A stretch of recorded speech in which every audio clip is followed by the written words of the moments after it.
dimuliakan Allah Subhanahu wa taala, sedikit kita akan mengenal beberapa waqafat, beberapa keutamaan dan keistimewaan dari 10 sahabat yang dijanjikan masuk surga. Karena waktu juga yang sangat singkat, kita akan ambil poin-poin penting dari 10 orang ini.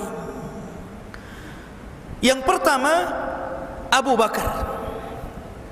Abu Bakar Siddiq radhiyallahu an adalah satu di antara sahabat Rasul, tetapi dia adalah yang paling utama dari mereka. Bahkan Nabi SAW menjanjikan kepada Abu Bakar Siddiq dia akan masuk surga dari seluruh pintu surga atas lisan Rasul. Wajar, karena di zaman itu, maksudnya di zaman awal-awal Islam, tidak ada yang seluruh keluarganya masuk Islam kecuali Abu Bakar. Istrinya masuk Islam, anak-anaknya semua masuk Islam, bahkan terlibat jasa besar dalam hijrah Rasul. Baik Abdurrahman ataupun Asma binti Abi Bakar itu sangat berjasa menyelamatkan Rasul ketika Rasul hijrah dari Mekah ke Madinah, ketika musuh-musuh dakwah melakukan sayembara untuk menangkap Rasul dan diberikan hadiah besar. Jadi memang dia sangat berjasa sekali. Bahkan di akhir wafatnya Rasul, ketika Nabi SAW sakit parah, Nabi SAW mengatakan kepada Aisyah, muru Aba Bakrin an yusalliya bin nas. Perintahkan Abu Bakar Siddiq untuk salat bersama manusia. Artinya apa? Rasul tidak mau orang lain yang menggantikan salatnya kecuali Abu Bakar. Aisyah radhiyallahu anha minta uzur ketika itu dan mengatakan, Rasul, janganlah kau perintahkan bapakku. Maksudnya Abu Bakar ini kalau salat selalu menangis, ya, selalu tidak tahan, perintahkan yang lain saja, tah Umar tah siapa gitu kan. Tapi Nabi SAW tetap mengatakan, muru Aba Bakrin bi an yusalliya bin nas. Tetap perintahkan Abu Bakar. Sebenarnya Nabi SAW memandang ke depan, bukan hanya sekadar Abu Bakar itu mengimami salat 4 rakaat, 3 rakaat atau 2 rakaat, bukan itu masalahnya. Tapi Nabi SAW ingin menjadikan Abu Bakar itu sepeninggalnya adalah pemimpin untuk menggantikannya. Artinya dengan Abu Bakar menjadi imam bagi manusia di zaman Rasul masih hidup, ini pertanda suksesi kepemimpinan Abu Bakar setelah Rasul. Itu saja, ya. Padahal di zaman Rasul banyak para sahabat pakar-pakar Quran. Ada Ubay bin Ka'ab yang Nabi SAW pernah memanggilnya dan mengatakan, ya Ubay, innallaha amarani an aqra'a alaika surat al-bayyinah. Wahai Ubay, Allah perintahkan aku agar aku membacakan kepadamu surah al-bayyinah. Ubay mengatakan, ya Rasulullah, asammanillah ya Rasulullah. Rasul, apakah namaku disebut-sebut Allah? Kata Rasul, iya. Menangis Ubay, siapa saya, kenapa namaku disebut-sebut di hadapan Allah? Tapi Rasul tidak perintahkan Ubay. Rasul tidak perintahkan Mu'ad ibn Jabal. Rasul tidak perintahkan Zaid ibn Thabit. Rasul tidak perintahkan Salim maula Abi Khudaifah yang kata Rasul ambil Al-Quran dari beliau. Tapi Rasul SAW tetap memerintahkan siapa? Abu Bakar. Dan ini keistimewaan besar. Bahkan Abu Bakar Siddiq radhiyallahu anhu yang sangat berperan menyadarkan akidah kaum muslimin ketika seluruh kaum muslimin goncang ketika wafatnya Rasul. Jadi ketika wafatnya Rasul, kaum muslimin ada yang pulang ke rumah mengurung diri, menangis habis-habisan. Ada yang kemudian berteriak-teriak, ada yang sampai mengacung-acungkan pedang, seperti yang dilakukan Umar bin Khattab radhiyallahu an, mengatakan, siapa yang mengatakan Rasul meninggal, ku penggal rehelnya. Rasul sama dengan Musa sedang pergi 40 hari dan akan kembali, untuk mematahkan tangan dan kaki orang munafik. Tapi Nabi sallallahu alaihi wasallam, Abu Bakar Siddiq radhiyallahu an, berusaha tegar teguh, kemudian mengingatkan para sahabat kembali kepada akidah yang benar. Abu Bakar Siddiq mengatakan, ayyuhan nas, hei manusia, man kana minkum ya'budu Muhammadan fa inna Muhammadan qad mat. Kalau kalian masih menyembah Muhammad, Muhammad sudah enggak ada, sudah meninggal. Enggak perlu lagi kalian kemudian seperti ini. Tapi kalau maksud kalian adalah menyembah Allah, fa innallaha hayyun la yamut. Allah itu zat yang maha hidup dan tidak pernah mati. Dari situ manusia sadar. Bahkan ketika Abu Bakar baru saja dilantik menjadi khalifah, goncang keadaan kaum muslimin. Dahulu Musailamah al-Kadzab yang tidak berani di masa Rasul terang-terangan, mulai terang-terangan dengan para pengikutnya. Belum lagi muncul saja nabi wanita palsu, Al-Aswad Al-Asi dan banyak lagi. Maka Abu Bakar Siddiq radhiyallahu an memerangi mereka dan menumpas habis dalam perang Yamamah. Kemudian muncul lagi orang yang murtad, muncul lagi orang-orang yang tidak mau bayar zakat. Subhanallah, diuji Abu Bakar, diuji dari luar dan diuji dari dalam. Makanya wajar kalau seandainya Abu Bakar dikatakan bahwa dua manusia yang menyelamatkan Islam, pertama Abu Bakar, karena dia yang menyelamatkan Islam dari orang-orang murtad di zamannya. Kemudian Ahmad Ibnu Muhammad Ibn Hanbal, atau dikenal dengan Imam Ahmad, ketika Al-Quran dinista dan mengatakan Quran makhluk, maka dia berdiri walaupun harus dipenjara 3 kurun kekuasaan, tetapi dia tetap mengatakan Al-Quran kalamullah wa laysa bimakhluk. Abu Bakar Siddiq radhiyallahu anhu.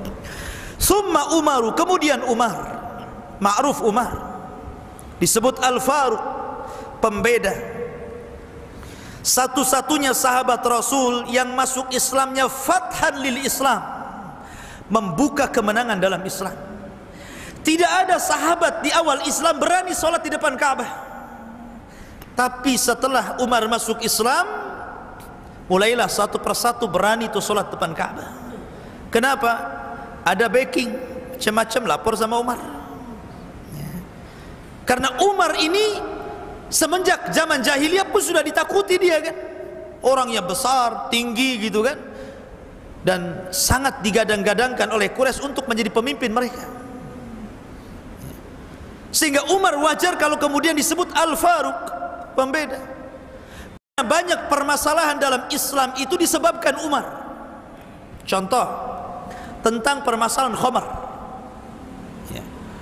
Umar ini berdoa kepada Allah Azza wa Jalla, Allahumma bayyin lana bayanan syafian fil khamri. Ya Allah, tolong jelaskan kepadaku tentang khamar ini, gimana hukumnya. Dari sini fitrahnya Umar memandang khamar itu tidak bagus, walaupun dulunya dia pemabuk, ya kan?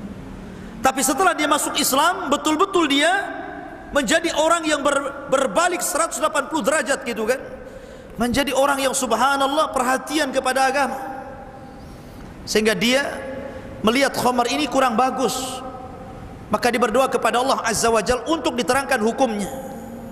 Maka mulailah Allah turunkan ayat, yang ayat ini tidak langsung mengharamkan khamar secara abadi, tidak, akan tetapi mengajak berfikir bahwa dalam khamar itu ada kebaikan tapi madaratnya lebih banyak. Tidak puas Umar, berdoa lagi, kemudian turun ayat membatasi orang minum khamar. Kalian boleh mabuk tapi jangan ketika sholat. Wala taqrabus sholata wa antum sukara. Jangan kau dekat-dekat sholat lagi mabuk, bahaya. Nanti baca-baca apa yang dibaca tak tahu. Kemudian tidak puas juga gitu kan, berdoa lagi. Akhirnya turunlah ayat mengharamkan khamar sampai kiamat dibangkitkan. Innal khamra wal maisira wal ansab wal azlamu rijsun min amali syaitan fajtanibuhu la'allakum tuflihun. Dengan turunnya ayat ini khamar diharamkan sampai kiamat. Jasa siapa? Umar. Dalam masalah ayat hijab, Umar juga.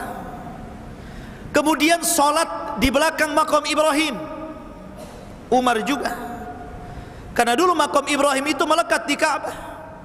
Umar mengatakan, ya Rasulullah, bagaimana makam Ibrahim itu kita geser agak jauh dari Ka'bah?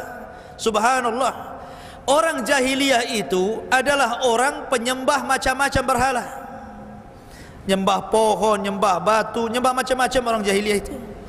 Tapi mereka diluputkan untuk menyembah makam Ibrahim.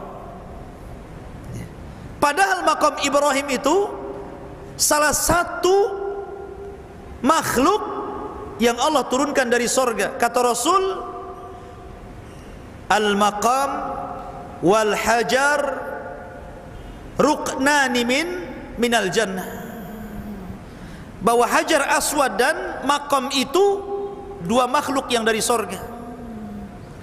Karena dalam makam Ibrahim itu ada batu dari yakut, ya, itu ada bekas kaki Nabiullah Ibrahim di situ. Ya. Kemudian bercahaya, tapi kemudian cahayanya dihilangkan Allah Azza wa Jalla. Karena makhluk sorga yang ada di dunia ini itu kan 4. Pertama Hajar Aswad, kedua makam Ibrahim, dan yang keduanya sungai Nil dan Efrat. Ya kan? Lah, makam ini ikhwan dulu melekat di Ka'bah, tapi orang musyrik tidak menyembahnya. Ya. Kenapa demikian? Hikmahnya, makanya ketika Nabi SAW sholat di belakang makam Ibrahim, orang-orang musyrik tidak mengatakan, tuh lihat, Muhammad sedang menyembah Tuhan yang kami sembah dahulu. Luput makam Ibrahim, tidak disembah. Makanya digeser kemudian. Kata Umar Ibn Khattab mengatakan, ya Rasulullah, bagaimana kalau seandainya kita jadikan makam Ibrahim ini tempat solat? Maka turun ayat, wattakhidu mim maqami Ibrahima musalla. Turun ayat ini, ya. Maka setelah tawaf ada sunnah solat 2 rakaat di belakang makam Ibrahim. Rakaat pertama baca Qul ya ayyuhal kafirun, dan rakaat kedua membaca suratul Ikhlas. Menjadi sebuah sunnah tawaf. Jasa siapa? Umar. Ketika Nabi SAW menyolatkan siapa? Abdullah bin Ubay bin Salul, tokoh munafik. Umar gak setuju. Ini orang munafik, musuh Allah dan Rasulnya, ngapain berdoa solat di sini? Ditarik sama Umar, Rasul gak usah. Tapi Nabi SAW ketika itu belum ada larangan dari Allah, maka dia tetap saja kan begitu. Sampai kemudian turun surah At-Taubah, la taqum ala qabriha, jangan solat menghadap kuburannya, jangan mendoakan orang munafik selamanya, ya kan? Umar juga. Makanya Umar itu disebut mulham, di mana ucapannya itu selalu dikuatkan wahyu. Makanya wajar kalau Rasul mengatakan, kalaulah ada nabi sepeninggalku, Umarlah orangnya. Dan Umar itu bukan hanya ditakuti kawan, disegani kawan, ditakuti lawan, bahkan syaitan takut kepada Amirul Mukminin Umar Ibn Khattab atas lisan Rasul. Ketika Nabi SAW sedang duduk-duduk ngasih taklim kepada ibu-ibu, kepada para ummahat, belum ada ayat hijab, sehingga Rasul melihat mereka. Dari kejauhan Umar Ibn Khattab datang bertandang menemui Rasul. Rasul sedang memberikan pelajaran kepada para ummahat. Melihat Umar, bubar tuh ibu-ibu, ya. Kemudian sembunyi di balik jidar, tembok. Kemudian Umar mengatakan, marah kepada ummahat ibu-ibu itu, kenapa kalian bubar? Kenapa kalian takut kepadaku dan tidak takut kepada Rasul? Harusnya kalian takut kepada Rasul. Ibu-ibu kan cerewet menjawab, ya, karena Rasul itu lembut, kok ini kasar. Memang orang kasar nggak disukai perempuan biasanya, ya, makanya antum lembut biar istri antum suka. Maka Rasul kemudian senyum dan mengatakan, ya Umar, engkau kalau berjalan di satu jalan, kemudian setan berjalan di jalan yang sama, setan yang lari, kata Rasul, ya. Umar tidak melihat setan, tapi ini wahyu dari Nabi SAW. Segitunya syaitan takut kepada Amirul Mukminin Umar Ibn Khattab. Wajar, Umar ini adalah pembuka kemenangan dalam Islam, dan meninggalnya Umar pembuka fitnah setelahnya. Coba di zaman Umar